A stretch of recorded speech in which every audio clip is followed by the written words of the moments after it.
అవమానాలు జరుగుతున్నాయి అంటే మీరు యాక్సెప్ట్ చేస్తేనే అవమానాలు జరుగుతాయి.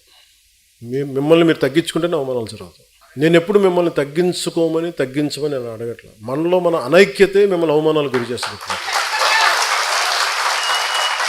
ఉదాహరణకి మొన్న అంటే ఇప్పుడు కూడా మీరు సపోజ్ మనందరం ఈ రూమ్లో కూర్చున్నాం, బయట వాడు వచ్చి దాడి చేయాలంటే ఈ రూమ్లో ఉన్నాడే తలుపు తీయాలి.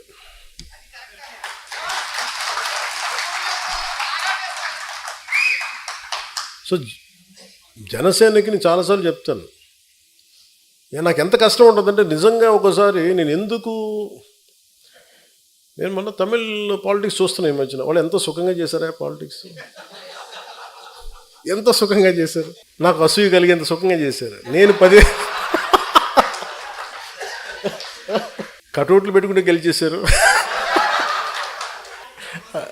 అలాగే కటౌట్లు హలోగ్రామ్స్ పెట్టుకుంటే బాగుంది, అలాగే చక్కగా సీఎంలు అయిపోయారు. నన్ను 15 సంవత్సరాలు రోడ్డు మీద దేకిచ్చినా కానీ